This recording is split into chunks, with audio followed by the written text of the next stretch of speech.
Salve, salve, galera! Nessa aula, eu quero passar um pouco para vocês sobre alguns nomes, algumas relações, contar um pouquinho da história da astronomia, para vocês começarem a entrar nesse mundo. Lógico, vou contar só um pouquinho, com certeza, essa aula seria muito mais completa se eu pudesse compartilhar ela, provavelmente com um professor de geografia. Geografia. Eu acho que essas duas áreas juntas, elas conseguem contar muito melhor o que acontece. Eu acho que se eu tirasse um braço a mais ainda, colocasse alguém de história aí, que gosta dessa área, que gosta dessa relação aí desde as, antigamente, com certeza a gente teria muita coisa para complementar em um debate aí de algumas horas. Mas bora lá para você entender pelo menos o básico, alguns nomes que apareceram aí nesse decorrer, né? O primeiro que eu coloquei para vocês aí, Tales de Mileto, né? Com o conceito aí das constelações no hemisfério norte, do céu de Tales. O que ele fez de tão impressionante? Primeiro, que eles não tinham nenhuma tecnologia. Estamos falando de 600 anos antes de Cristo, tá? Nós não tínhamos telescópios, nada disso. E nós estamos pensando num cara que desenvolveu através de observações do espaço, né? Lógico que nessa época eles viviam realmente o que eles estudavam, eles acreditavam muito nisso, dedicavam suas vidas a isso. E Thales foi um desses. Tanto que ele conseguiu prever o primeiro eclipse solar, certo?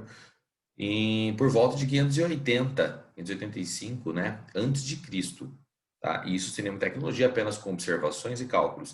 Veja bem, eles estão falando de um eclipse numa época em que muitos povos acreditavam, exatamente, detinham a relação de que os deuses é que estariam apagando o sol, trazendo o sol. Isso poderia trazer morte, coisas ruins. E isso fez com que muitos povos dominassem outros. Conta-se algumas histórias que aqui na América do Sul mesmo, alguns povos indígenas tiveram grande influência dos eclipses e que alguns imperadores utilizaram os eclipses para mostrar comando, para tentar fazer essa ligação. Eu sou ligado a Deus e Deus faz o que eu quero, eu faço o que Deus quer. Logo, se vocês não me obedecem, eu acabo com tudo. Isso foi utilizado amplamente. Por mais que hoje para nós isso pareça uma piada, talvez uma grande ignorância, mas tem que entender que durante muito, muito tempo realmente o conhecimento era bem limitado, tá?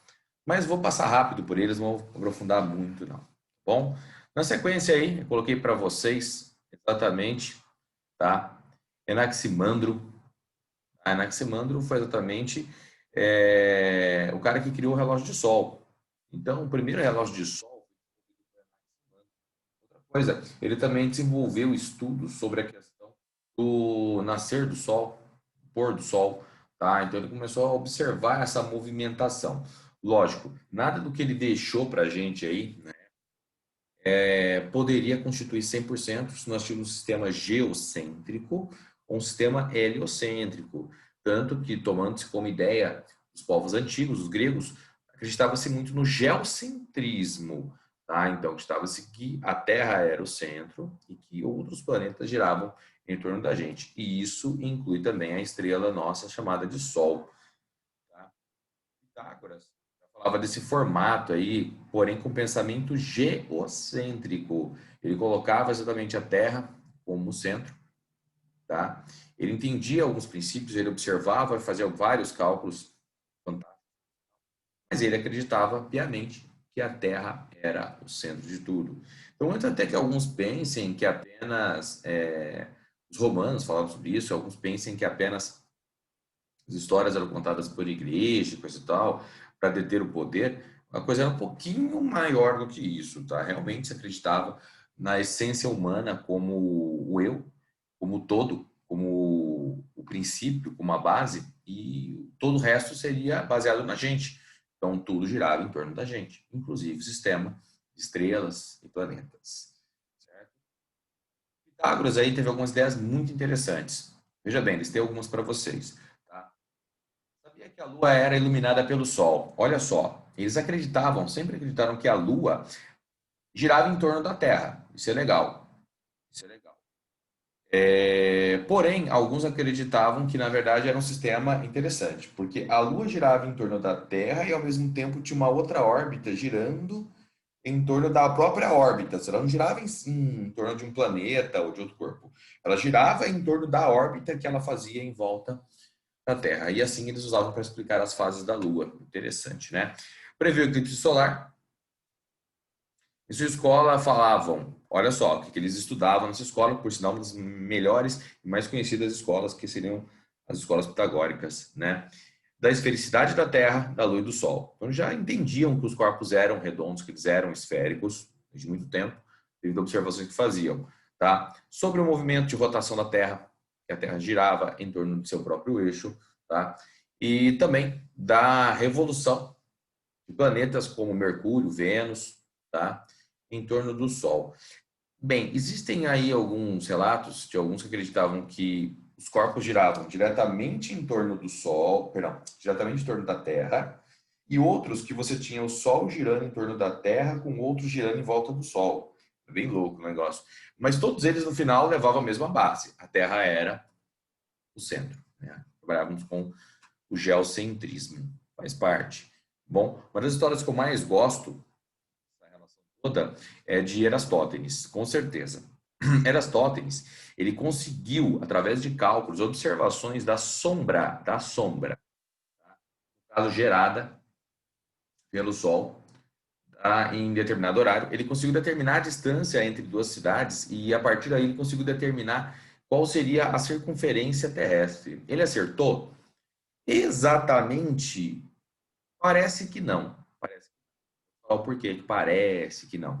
Mas chegou bem próximo de, tá? Então parece que ele se aproximou muito. Lógico, para aquela época, aproximar-se do valor é praticamente acertar. Mas eu vou te falar por que parece que não acertou, parece que ele chegou perto. Tá? Existem algumas literaturas aí que se contradizem com informações e aí essa bagunça que faz parecer que ele chegou muito perto. Dependendo da literatura que você utilizar, ele acertou. Ele acertou praticamente em cheio. Um pequeníssimo, muito pequeníssimo erro. Eu vou te falar como é que foi a história dele, tá? Na verdade, Aristóteles, tá? Ele ficava muito entre duas cidades, Ciene e Alexandria. Para você entender a observação que a gente está fazendo, olha só, eu coloquei aqui o desenho da Terra em cima do Sol. Eu aumentei o tamanho da Terra, tá, gente? A Terra não é desse tamanhozão perto do Sol. É mais ou menos um décimo disso. Décimo só. Manter o formato da Terra. E aí eu achei que ia ficar muito feio. Resolvi deixar um pouquinho maior só para você entender. Então nós entendemos que toda luz que chega do Sol, ela chega diretamente na Terra. Porque os raios que não vêm para a Terra passam do lado e vão embora, acabou. Nós nem percebemos. É banhado diretamente pelo Sol. Logo, Eratóstenes, ele fez a seguinte observação. Ele observou que no horário de pino, um poço em Siena, né, cara, e não tinha sombra. Ele via a totalidade da luz solar chegando no fundo do poço. Porém, nesse mesmo momento, quando ele observava um outro poço em Alexandria, ele percebeu que ele não enxergava o fundo do poço, não enxergava a luz totalmente no fundo do poço. E aí, entendendo dessa maneira, o que que aconteceu? Peraí, se eu não enxergo totalmente no fundo do poço, o que que acontece? Tem uma sombra, mas o horário é o mesmo. Se o horário é o mesmo, o sol é o mesmo e está vindo da mesma origem, significa que ele deveria estar representando a mesma situação. Foi aí que ele começou a questionar essa relação. Veja bem, tá? Quando ele observa exatamente que o Sol está se movimentando, perdão, quando ele percebe que o Sol está formando uma sombra, ele percebe uma diferença de ângulo. E é isso que ele começa a observar. Ele trata, então, de medir qual seria o ângulo relacionado a essa inclinação, essa sombra que aparece em Alexandria nesse mesmo horário. Tá? E aí ele divide a Terra, entendendo que uma circunferência inteira ele já adotava o valor de 2π, tá? Ele entendendo que ela é uma parte desses 2π. E aí eles fazem uma medida, olha que louco que é o negócio, olha que louco. Antigamente usavam pessoas para contar quantos passos você tinha entre as duas, entre cidades, entre distâncias, enfim. As pessoas eram treinadas para darem sempre passos iguais. Lógico que provavelmente tem uma defasagem, ou a mais ou a menos, mas tem uma diferença sim, com certeza. Tá? E aí eles conseguiram chegar no valor de 5.000 estádia, ou 5.000 estádios, né? Depende, como eu disse, a literatura que você usa. A forma de escrever pode variar um pouquinho. Tá? E a partir desse valor, entendendo que isso aqui era apenas uma parte da Terra, tá? Ele começou a calcular a diferença. E a partir desse valor, o que ele fez? Ele falou que se essa parte ele considerava 2π sobre 50 da circunferência inteira, tá? Tinha lá os motivos dessas considerações. 2π era a circunferência inteira, logo ele determinou que a Terra tinha uma circunferência de 250.000 estádia, ou estádias. Ele acertou? Meu, de verdade. Algumas literaturas trazem valores numéricos diferentes, e isso é o que complica um pouquinho para nós. Algumas chegam muito perto do valor real atual hoje, outros ficam muito fora disso, certo? E aí, entendendo exatamente essa relação, nós entendemos que, dentro da época, por um cálculo ser extremamente precário e a observação ser apenas de sombras, né, nós respeitamos essa função, tá? E é real ela, é fato? Meu, sim. Esse 2π sobre 50, ele tem a ver com o ângulo que ele encontra quando ele faz essa medida do ângulo, né? Então, ele entendendo que a circunferência inteira tem um valor, 360 graus, né? E ele já tinha algumas considerações do tipo. O ângulo aferido, né? Ele seria um proporcional, né? De 2π sobre 50. Foi aí que ele conseguiu fazer essa montagem aí, né? Número de partes. Fantástico. Cálculo a partir da observação da sombra, semelhança de triângulos, que alguns falam que dominam tanto. Pois é, né? Foi o suficiente para o nosso querido aí conseguir estruturar. Então, Aristóteles, a partir da observação de uma semelhança de triângulo, ele conseguiu fazer toda a relação da circunferência da Terra. Muitos até hoje não conseguem fazer isso com aparelhos avançados. Mas vamos tocar o bonde aí. Temos aí Hípaco de Nicéia e Heráclides. Bem, na verdade os dois falam da mesma coisa, só que em épocas diferentes, tá? Ambos trabalham exatamente com a questão dos polos celestes, com a movimentação da rotação da Terra. Fala-se muito, cita-se muito uma relação, tá, gente? Que é um tanto questionável dentro da física. Nós chamamos ela, nesse caso aí, opa, aqui, perdão, tá? Nós temos aqui a relaçãozinha que seria o que nós chamamos de força de Coriolis. Força de Coriolis, vieram me perguntar esse tempo atrás se existe, é verdade? O que é uma força de Coriolis? Gente, primeiro, dentro da física, a força de Coriolis não é considerada uma força, porque ela não respeita as características básicas. Força tem a função de causar deformação e ou variação de velocidade. Força de Coriolis, teoricamente, ele é um suposto movimento circular natural de um corpo, que nós, devido à física newtoniana, não consideramos que seria natural. O movimento circular é um movimento forçado, mas eles adotam, no caso do sistema de Coriolis, como sendo um sistema espontâneo.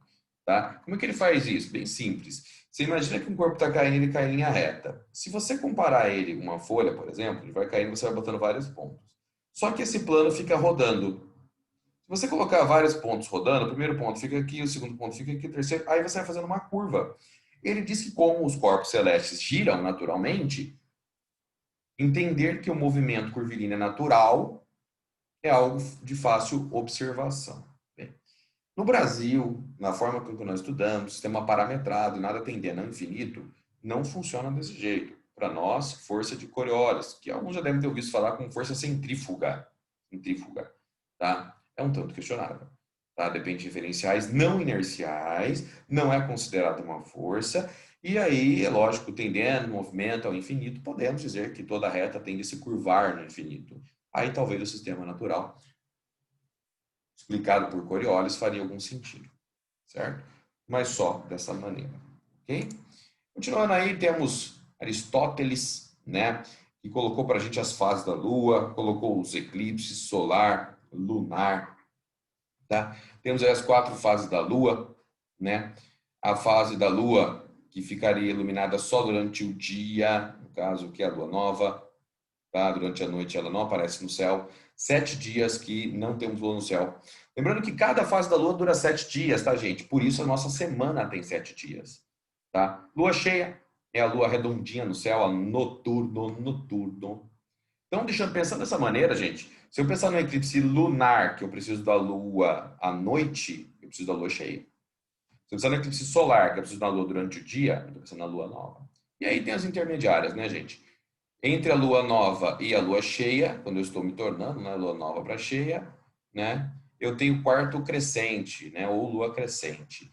E depois de cheia para nova, dizemos que a lua está minguando, lua minguante, tá? Aristóteles, olha, veja bem, hein?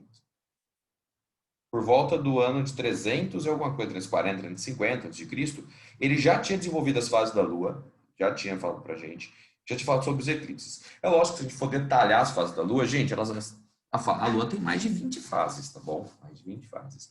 Nós temos as 4 principais, que é o que nós consideramos aqui. Inclusive, tem gente que, inclusive, corta o cabelo em cima disso. Tem um monte de coisinha do tipo, né? Lua nova, renovar o cabelo, crescente para o cabelo crescer mais rápido, cheia para aumentar o volume, minguante para baixar o volume, aí mingua. Muito louco esse negócio. Tá? Você acredita, Jabor? Nem acredito, nem desacredito. Eu entendo que existem forças gravitacionais envolvidas, tá? E pensar dessa maneira pode sim ter uma força que pode fazer com que o sistema sofra variações. Isso é fato. Isso é fato, tá bom?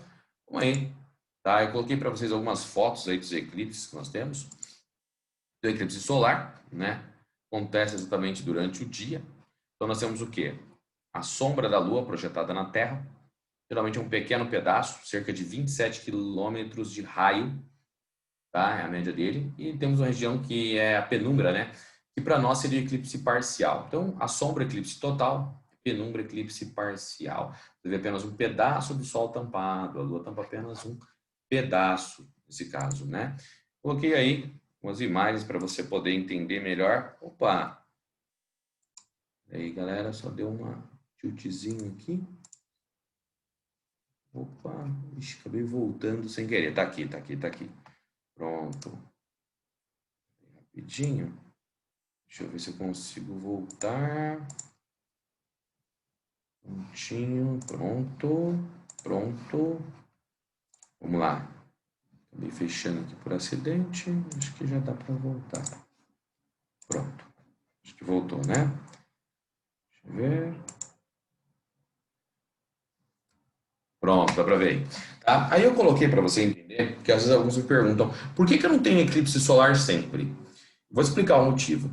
A Lua, ela não gira no mesmo plano que a Terra gira. Ela tem uma leve inclinação. Então, o que vai acontecer muitas vezes? Ela vai passar, tá vendo, por cima da sombra, lateralmente a sombra, embaixo da sombra. Então, como ela gira num plano diferente, não é sempre que ela vai estar alinhada, não é sempre que vai ter esse alinhamento entre o Sol, a Lua e a Terra. Cada momento a Lua está em determinado ponto dessa inclinação. E é isso que faz exatamente o meu sistema sofrer essa mudança, faz com que eu não tenha eclipses solares todo mês. Todo mês. Eu tenho que ter uma coincidência desse movimento, né, inclinado, né, o plano, bater exatamente no ponto onde a sombra está passando. Tá? Então, para quem pensa que eclipse é fácil ou difícil, nenhum nem outro. Ele tem os momentos de movimento, né? De períodos em períodos ele pode acontecer. É difícil você ver um eclipse solar no mesmo ponto da Terra, tá? Mas não quer dizer que ele não exista, tá bom? Sempre você vai ter uma certa inclinação. Aí eu coloquei aí um plano se movimentando para você ver, tá vendo? Em alguns momentos os planos se encontram, em alguns momentos eles vão ter coincidência. Não só o plano tem que se encontrar, mas também tem que ser o horário, a mesma lua, tem que bater certinho. Tá? Se for eclipse solar, no caso, tem que ser lua nova. Tem que ser durante o dia, lua nova, senão o negócio não vai acontecer. E aqui algumas fotos do eclipse que aconteceu em julho. Tá? Esse aqui foi eclipse solar, não pôde ser observado do Brasil, só que são fotos tiradas de várias equipes, né? De vários astrônomos de partes diferentes do mundo. Alguns peguei da NASA, outros peguei na internet, fui procurando, tá? Esse eclipse foi muito bem observado ali na região do Paquistão. Eu lembro que eu peguei algumas fotos também ali de Dubai. Lá eles conseguiram ver o eclipse perfeito. Aqui no Brasil, eu acho que nós vamos ter um eclipse de novo do Sol, acho que em 45, 2045, certo? Mas fantástico também, foi muito legal, tá bom? E aí, eu tenho a sombra da Terra projetada da Lua projetada na Terra. Então, quando você tem um eclipse, essa sombra que vai passando, né? Ela vai passando numa certa região. Nessa região, o cara tá vendo eclipse total. Essa região mais clarinha, eclipse parcial. E o resto da Terra, ó, tava normal, tá? Eu gostei muito dessa foto. Pus ela sempre olha a visão, né, da Terra para o Sol. Essa é a visão do espaço, né? Como é que a Terra é.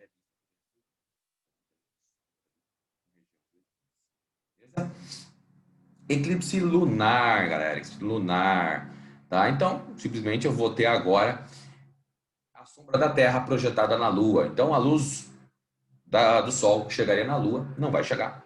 Logo, eu tenho uma sombra projetada. Eu preciso de uma Lua, nesse caso, Lua cheia, tá? Você vai ter a Lua entrando nessa região chamada de penumbra, né? Região aqui. Então, você vai ter penumbral. Vai ter a parte de umbra, né? De sombra, quando a Lua está aqui dentro, que é o eclipse total.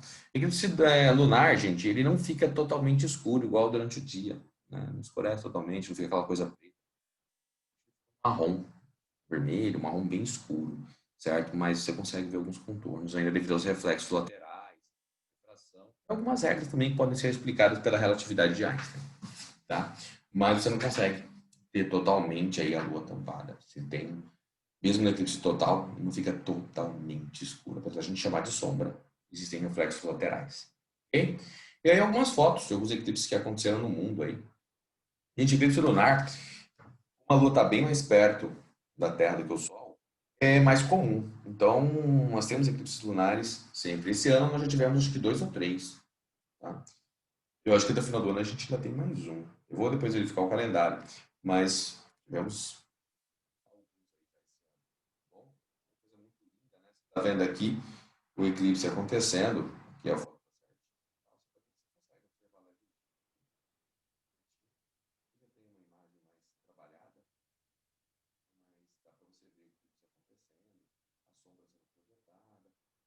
fica marronzinho aqui, né? Não fica totalmente preto, igual tá aqui. Essa imagem já está trabalhada, editada, né? Mas é o que a gente consegue achar. E assim dá uma realidade um pouco melhor para a gente também. Também. Legal? Ptolomeu, já estamos no ano de 100 depois de Cristo, ainda estamos no geocentrismo, estamos aí ainda no sistema solar, básico que gira em torno da Terra. Bem, esse modelo ainda foi defendido, e aqui nós já estamos falando de épocas pós-Cristo, então nós estamos pensando justamente na igreja existindo, né? 100 anos depois de Cristo, são os relatos que dizem que foi mais ou menos quando a Bíblia começou a ser escrita, tá? Então, para quem não sabe, a Bíblia não foi escrita por Jesus Cristo, né? Existem aí algumas linhas diferentes, mas parece que ela foi escrita, começou a ser escrita por grupos que seguiam os seguidores de Jesus, né? Vamos dizer assim, os grupos que seguiam. E eles, na verdade, contavam a história de Jesus, o que ele fez, o que ele não fez, e parece que as primeiras cartas que foram encontradas, as primeiras que foram escritas, passam cerca de 100 anos depois da vinda de Cristo para a Terra. Há alguns que falam que é cerca de 100 anos depois da morte de Cristo, não seria 133 depois de Cristo. Mas e aí já é meio discrepante, meio difícil dizer. As primeiras cartas que foram encontradas datam cerca de 100 anos depois da vinda de Cristo. Então, nesse momento, nós ainda não tínhamos a igreja forte, nós tínhamos pequenos grupos que estavam começando a igreja católica. Aí se acreditava no modelo de Ptolomeu, geocentrismo. Tá? Mas isso aí exatamente é o ponto que vai da diferença entre astronomia antiga e astronomia moderna. A astronomia moderna, ela começa a considerar a partir de Nicolau Copérnico, tá? Com a ideia exatamente do heliocentrismo, tá?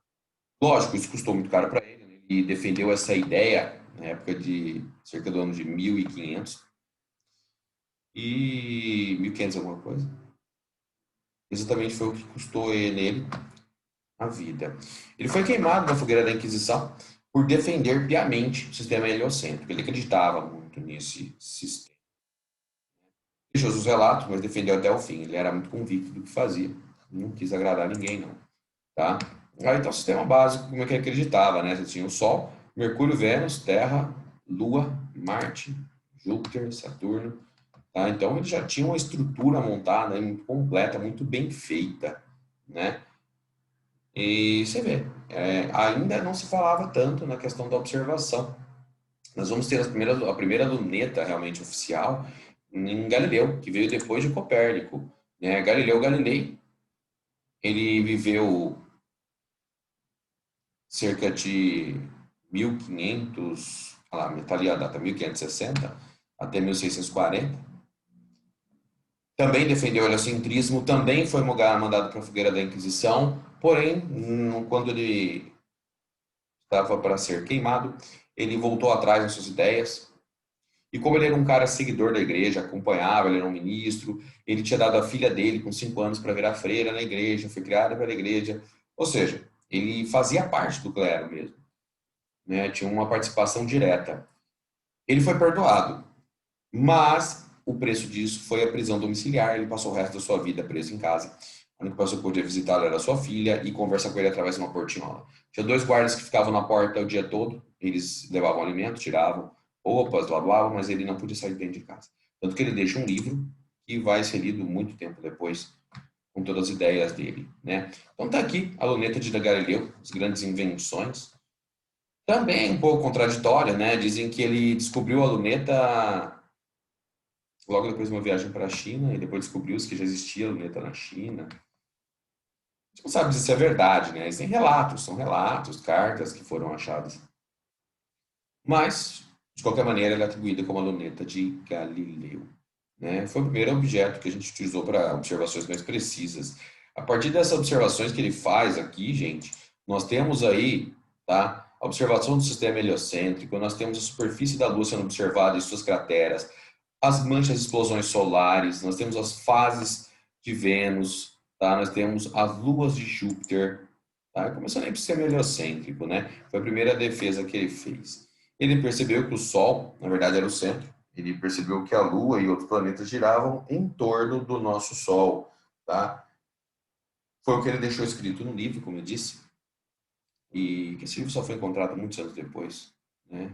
Teve que ser escondido devido a esse grande perigo que ele corria de poder ir para a fogueira da Inquisição, caso descobrissem que ele ainda defendia a ideia, mesmo depois de ter pedido perdão e voltado atrás do que fez. Bom, ele observou a superfície da Lua, conseguiu ver suas crateras, ele foi o primeiro. Esse desenho que está aqui, gente, é um dos desenhos extraído do livro de Galileu. Tá? Então, você tem aqui o livro de Galileu, tá? Ele fazia alguns desenhos, por sinal esse aqui é um deles, onde ele observa o lado escuro da Lua. Olha, ele já falava do lado escuro da Lua, hein? Tá? Já começava a entender isso aí, as crateras com mais precisão. Tá? Hoje nós temos aqui uma foto de como são as crateras, é algo mais preciso, né? Hoje nós temos lentes bem mais modernas, mas dá para perceber a perfeição.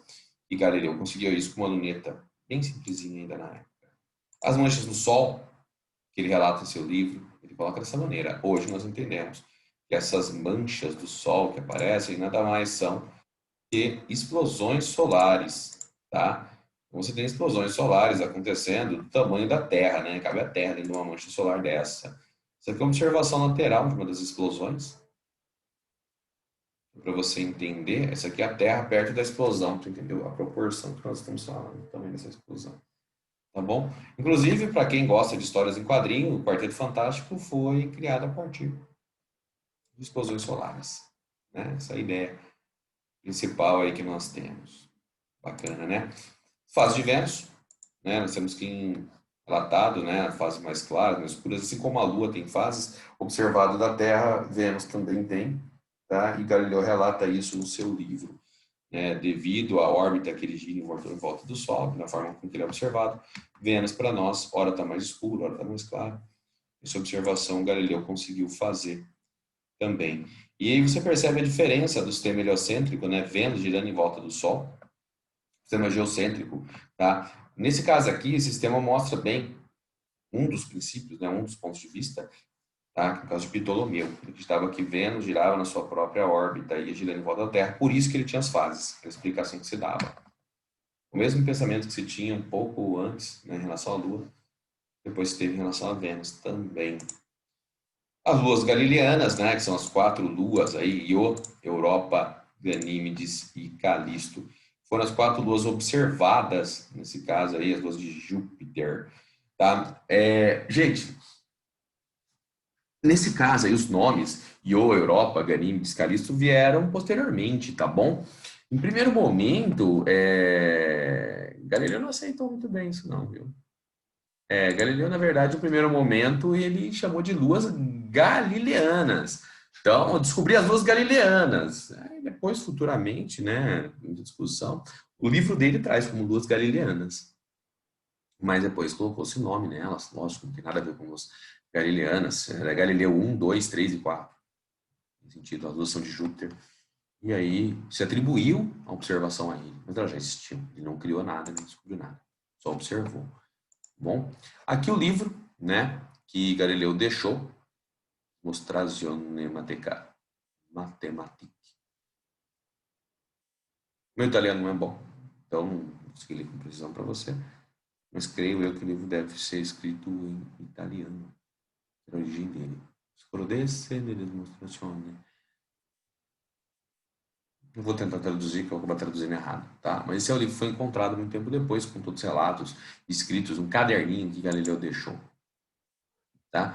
Então, aqui é nosso sistema heliocêntrico hoje, né? O Sol é o centro, os outros corpos giram em torno dele.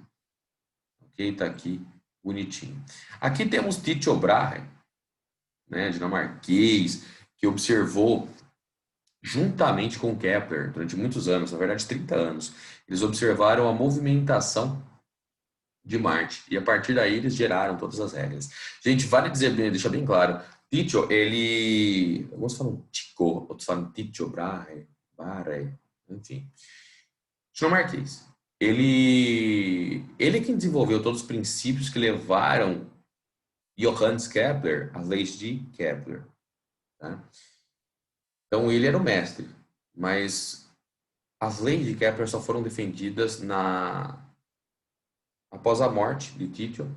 Então, por isso que Kepler assumiu como lei de Kepler. Se ele tivesse defendido essas leis e demonstrado elas com Tycho em vida, seriam leis de Tycho Brahe, tá? Porque ele seria o mestre e logo seria atribuído a ele, assim como muitos outros grandes nomes também têm estudos feitos por alunos, por discípulos, atribuídos a eles, tá bom? Mas Kepler esperou, né? Dizem que esperou, né? Ou dizem que foi coincidência, mas enfim, observaram durante 30 anos Marte para poder criar as leis de Kepler, né? Aqui está Johannes Kepler, que desenvolveu essas leis, né? Lei das elipses, lei das áreas, lei do período. Depois a gente vai falar uma aula específica só sobre isso. Eu não vou ficar falando muito, nem entrando em detalhes. Mas ele fez todas as observações nessas leis. Depois tivemos Sir Isaac Newton, com a gravitação universal. Albert Einstein, com a teoria da relatividade, fantástica também, estamos em física moderna. Edwin Hubble, né, que inclusive foi um dos criadores do satélite lá, o satélite que na verdade é um grande telescópio, né, o Hubble. Fez observações lindas, né? Deixa eu ver se eu coloquei aqui, coloquei. Olha algumas das observações deles. São fantásticas. O olho de Deus, o encontro entre duas estrelas. Gente, essas aqui são as colunas da sustentação. Uns chamam de colunas divinas, colunas de Deus. Na teoria, né, elas não existem mais, tá? Na época, elas são nebulosas, todas elas são nebulosas, na verdade, tá? Mas ela estava indo de encontro a uma grande onda de choque e provavelmente ela iria destruí-las, tá bom? Então, provavelmente as colunas da sustentação, colunas divinas, não existem mais, tá? Provavelmente só vai descobrir daqui a muitos anos, que é quando a luz dela chegar aqui na Terra e demonstrar essa explosão ou desaparecimento. Ah, outra coisa interessante, tá, gente? Essas fotos que vocês estão vendo aqui, elas não são tiradas coloridas desse jeito, tá? Elas são tiradas em monocor. Então, elas são tiradas em vermelho, verde e azul. E aí elas são sobrepostas. E quando elas são sobrepostas, elas ficam dessa maneira. Pensando exatamente no globo ocular, nos cones do olho, né? Carl Sagan, um dos cientistas mais conhecidos ainda hoje, né, no físico moderno, astrônomo que difundiu muito seus estudos. E eu creio que todos já ouviram falar, todos têm muita admiração, Stephen Hawking. Eu sempre recomendo alguns livros dele que eu gosto muito, né? Aqui alguns que falam sobre astronomia, principalmente, né? Caça do Tesouro, Chave Secreta. Isso aqui, gente, é uma sequência de livros que chama George e o Espaço, né? Esses aqui são, deixa eu ver, a Chave Secreta, acho que é o 3 ou 4, Tesouro, acho que é o 5. Enfim, você tem vários aí. Eu comecei a ler esses livros aqui porque eu falei, eu gostava muito de astronomia. Peguei eles, já tinha feito faculdade, já tinha feito cursos na USP sobre astronomia. E aí eu peguei de curioso. Você vê Stephen Hawking escrito, né? Junto com o Lucy, aqui, ó, tá dúvida, Lucy Stephen. Aí eu falei, deixa eu ver esse livro. E eu comecei a ler, cara, a gente pensa que é livro para criança, porque é uma historinha contada. Não é. Ele traz fotos, ele traz realidade, explicações realmente pautadas. Tá? Um livro muito bom para quem quer entender astronomia. Aí tem alguns aí, Uma Breve História no Tempo, foi um dos primeiros livros que eu li dele, uma leitura um pouquinho mais cansativa, mas muito boa também. Uma Nova História no Tempo, eu li esse livro, eu comecei a ler esse livro, não acabei de ler ele ainda. Meu filho ganhou ele de presente. Universo numa Casca de Nós, para quem quer entender a teoria das multidimensões, teoria das cordas, muito bom para você começar, tá? O Grande Projeto também que tem a ver com a teoria das cordas. Esse aqui eu ainda não li, o Grande Projeto, tá? Eu só vi explicaçãozinha dele, mas esse aqui eu ainda não peguei para ler, tá bom? Esse daqui da coleção do George Universo, eu acho que eu tenho uns aí ainda, tem que procurar. Eu li, mas já faz um tempo. Tá na hora de ler de novo, inclusive. Aproveitar aí para lembrar. Muito gostosa a leitura. E aí vem uma pergunta que eu deixei bem no finalzinho, gente.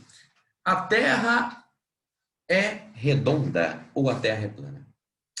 Bem, tem uma historinha que conta sobre Gagarin. Gagarin foi um astronauta que foi para o espaço, foi o primeiro astronauta que foi para o espaço e observou a Terra, antes do homem ir para a Lua. Inclusive, Gagarin ele morreu, ele veio a óbito antes do homem ir para a Lua, pouco antes, um ano antes, num acidente de um caça. O caça caiu e morreu. Simples, né? Mas enfim, não é nem isso que vem a história. E aí fala-se o seguinte, uma brincadeira, uma charge que saiu. Se a Terra fosse plana, qual deveria ter sido a primeira fala de Gagarin quando ele olhou para a Terra? A Terra é um pão de forma mofada. É lógico que isso é um meme, uma brincadeira. Né? A primeira frase de Gagarin falou assim: a Terra é azul. Foi isso que ele falou. Tá? Logo, a primeira observação que ele fez quando chegou no espaço: a Terra é azul. Tá? Tem fotos, tudo. Bem, todos esses astrônomos, filósofos, só estruturaram realmente que a Terra não é plana, a Terra é redonda. Cientificamente falando, ou se alguém tem coragem de falar em algum momento, defende-se a ciência prova por A mais B que a Terra é redonda, a Terra não é plana. Tá? Isso não é provado cientificamente. Isso se tornou um culto, uma crença. Alguns acreditam que existe uma grande conspiração para provar que a Terra é redonda, tipo o grande show da vida de Truman. Então, bom dia, boa tarde, boa noite. Vocês são todos controlados e nós escolhemos o que vocês fazem. Então, nós escolhemos que você vai acreditar que a Terra é redonda. Se ela fosse plana, cara, isso é muito da hora. Adoraria ir na beiradinha tirar uma foto. Da hora, pensou? Mas vou ser sincero com você, gente, relatos científicos não existem. Existem grandes conversas, grandes diálogos, mas está para mais para um culto, uma doutrinação, do que realmente para algo científico. Então, diante da física, gente, diante da astronomia, eu posso falar para vocês, a Terra não é redonda. Não é redonda. A Terra é circular. Temos muitas provas sobre isso. Beleza? Mas essa ideia, eu acho que tudo isso aí que eu citei para vocês, quem quiser se aprofundar um pouco mais, vai conseguir ver todos os relatos que eu estou dizendo. Tá bom, mas foi para você ter uma ideia de como começou tudo isso, qual é a relação, qual é a história, a base, tá bom?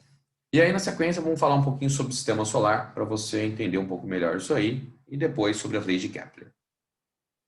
Galera, eu espero que vocês tenham conseguido entender um pouquinho melhor essa história aí, essa base do estudo da astronomia, tá bom? Lembre-se sempre que o Hulk esmaga, e você esmaga no vestibular.